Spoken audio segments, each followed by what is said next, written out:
Guys, आप सभी की प्रिपरेशन कैसे चल रही? तो अभी हम लोग करने वाले हैं एक छोटा सा चैप्टर, ठीक है, जिसका नाम है कोस थ्योरम। ठीक है, तो ये जो कोस थ्योरम है, अभी हम लोग कुछ टाइम से मतलब 2-3 दिनों से मैं छोटे छोटे जो भी कंसेप्ट हैं उन सबको क्लियर करवा रही हूँ। वैसे मैंने बहुत सारे क्वेश्चंस करवाए हैं यूजीसी नेट इकोनॉमिक्स के, और क्वेश्चन आपको करना है तो आप कमेंट बॉक्स में बताइए। और अगर आपको क्वेश्चंस प्रैक्टिस करना है यूजीसी नेट इकोनॉमिक्स के, तो आप UGC net economics question series में जाके बहुत सारे क्वेश्चंस प्रैक्टिस कर सकते हैं। और न्यूमेरिकल्स के लिए यूजीसी नेट इकोनॉमिक्स न्यूमेरिकल्स में जाइएगा तो वहाँ पर मैंने लगभग कुछ दिनों से मैंने न्यूमेरिकल भी उसमें डाले। ठीक है, तो अभी हम लोग देखिए कोस थ्योरम करेंगे।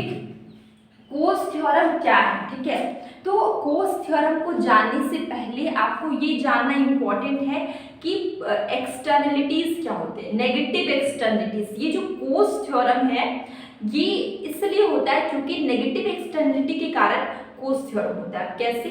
देखिए, जैसे कि फॉर एग्जाम्पल हम समझ लेते हैं कि कोस थ्योरम में जैसे एक सपोज करते हैं कि एक फार्मर है जो कि अपने खेत में गेहूं लगा रहा है। ठीक है, एक फार्मर है जो अपने खेत में गेहूं लगा रहा है और एक पशुपालक, ठीक है, वो क्या करेगा कि उसकी बकरी उसकी फसल को खराब कर दी। ठीक है, तो इससे क्या होगा, उसकी अगर बकरी फसल खराब कर देगी तो वो सारी जो भी गेहूं की फसल है उसको खा जाएगी। तो इससे तो जो फार्मर है उसको नुकसान हो जाएगा। इसकी भरपाई कौन करेगा? ठीक है, तो यही भरपाई की बात है। बहुत जगह पे बहुत लोगों को नुकसान होता है, जैसे कि कोई कपड़ा प्रोडक्शन हो, कोई और प्रोडक्शन वाली चीज़ें हो रही हैं। ठीक है, और वो जो भी जो वेस्ट वाला जो प्रोडक्ट होता है, ठीक है, बनाने में उन सब चीज़ों को अगर वो पानी में बहा दे रहे हैं, ठीक है, तो उससे मछलियों को नुकसान हो रहा है। जो मछुआरे हैं, मछली पकड़ते, उनको नुकसान हो रहा है। तो इसकी भरपाई कौन करेगा? तो यही होता है नेगेटिव एक्सटर्नलिटीज। ठीक है, इसकी भरपाई के लिए एक सॉल्यूशन निकाला गया, प्रॉपर्टी राइट्स। ठीक है, मतलब कि अगर आप किसी को नुकसान करेंगे तो उसके बदले आपको कॉम्पनसेशन देना पड़ेगा। ठीक है, और उसके जो भी जिसका नुकसान होगा उसके पास राइट है कि वो कॉम्पनसेशन ले, अगर वो सही है तो। ठीक है, तो ये चीज आपको समझ में आ गई एग्जाम्पल के थ्रू। देखिए, अब हम लोग थ्योरी देखते हैं कि कोस थ्योरम सॉल्व्स एक्सटर्नलिटीज। ठीक है, कोस थ्योरम अभी मैंने बताया ये सॉल्यूशन है नेगेटिव एक्सटर्नलिटीज का।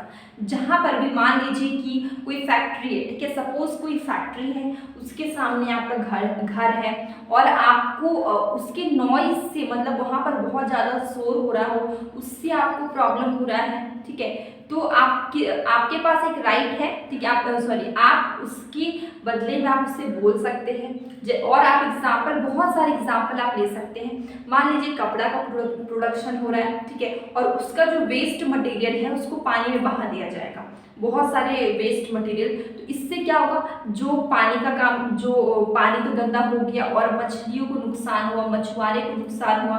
तो वो जो मछुआरा है वो जाके वो उसके पास राइट है, वो उसके बदले में कॉम्पनसेशन उससे ले सकता है अगर वो सही हो तो। ठीक है, तो आपको समझ में आ गया। देखिए, कोस थ्योरम क्या करता है, ये एक सॉल्यूशन है, एकदम क्लियर कर लीजिए दिमाग में। कोस थ्योरम क्या है? एक सॉल्यूशन है नेगेटिव एक्सटर्नलिटीज का। ठीक है, Coase theorem solve externality by applying well defined property. ठीक है, वेल डिफाइंड प्रॉपर्टी हो गई यहाँ पे rights. Therefore, involved parties can negotiate based on externalities। ठीक है, मतलब जिसको भी नुकसान होगा, ठीक है, जो पार्टी है जिसको नुकसान होगा वो बोल सकता है कि मुझे उसके पास राइट है, वो कॉम्पनसेशन ले सकता है उसके बदले में। ठीक है, तो and price they are willing to accept for, और जो भी जिसके कारण हो रहा है नुकसान, ठीक है, उसे एक्सेप्ट करना होगा कॉम्पनसेशन। ठीक है, तो ये हमारा डेफिनेशन था, एग्जांपल मैंने यहाँ पे लिया है। ठीक है, problem arises when neighbour in the community, ठीक है, नियर द फैक्ट्री। ठीक है, कोई ऐसा फैक्ट्री के बगल में कोई रहता है और फैक्ट्री के नॉइज के कारण उसको प्रॉब्लम हो रहा है, तो वो जाकर बोल सकता है। ठीक है, तो कोई फैक्ट्री है मान लीजिए यहाँ पे, और एकदम पास में बहुत सारे घर हैं, ठीक है, यहाँ यहाँ पे बहुत ज़्यादा नॉइस है, जिस कारण ये इस मोहल्ले में बहुत ज़्यादा प्रॉब्लम हो रही है वहाँ की नॉइस के कारण। तो ये बोल सकते हैं कि इन्हें प्रॉब्लम हो रही है, इसके बदले में उन्हें कोई ना कोई सॉल्यूशन निकालना होगा, कॉम्पनसेट करना होगा, ठीक है। तो ये होता है जो भी नेगेटिव एक्सटर्नलिटी है उसी का सॉल्यूशन है कोस थ्योरम, ठीक है। अब देखिए यहाँ पे इसके कुछ अजम्पशंस है, जैसे कि number of contracting parties are very small, ठीक है, नो ट्रांसपोर्टेशन कॉस्ट, यहाँ पर कोई भी गवर्नमेंट का इंटरफेरेंस नहीं होगा। रिमेंबर, याद रखिए कि कोस थ्योरम में गवर्नमेंट का इंटरफेरेंस नहीं होता है। The cost of negotiating by the interested party, जो भी कॉस्ट होगा नेगोशिएशन का वो क्या होना चाहिए, स्मॉल होना चाहिए, ठीक है। यहाँ पे तो इंटरेस्टेड पार्टीज ऑल्सो स्मॉल, ठीक है। अब कुछ कंडीशन होते हैं कोस थ्योरम की, आप किसी को भी किसी भी चीज के बदले कॉम्पनसेशन नहीं मांग सकते।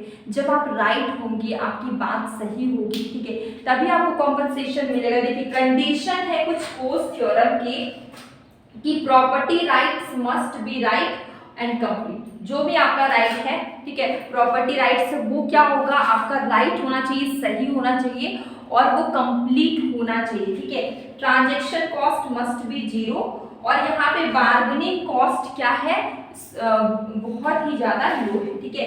तो ये कंडीशन है कोस थ्योरम का, ठीक है। तो कोस थ्योरम कुछ नहीं है, बहुत सिंपल, आपको मैंने एक एग्जांपल थ्रू समझाया कि एक किसान है, ठीक है, वो खेती कर रहा है, अगर उसकी फसल को किसी ये जो कोई दूसरा, ठीक है, पशुपालक, ठीक है, उसकी फसल को खराब कर देगा, उसकी बकरी या उसकी गाय खा जाएगी, तो वो क्लेम कर सकता है, वो बोल सकता है कि उसने मेरा खराब किया, ठीक है, उसके बदले में उसको कॉम्पनसेशन देना पड़ेगा। मतलब कि अगर जहाँ पर भी नेगेटिव एक्सटर्नलिटीज हो रही है, किसी का नुकसान हो रहा है, उसका सॉल्यूशन निकाला गया थ्रू कोस थ्योरम, ठीक है। तो ये एक छोटा सा वीडियो था कोस थ्योरम को लेके, जिससे एग्जाम में क्वेश्चंस आते हैं, और क्या क्वेश्चंस आते हैं ये इसके क्वेश्चंस भी मैं रील के वीडियो में करवाने वाली हूँ। ओके, अब हम लोग मिलेंगे कल एक न्यू वीडियो में।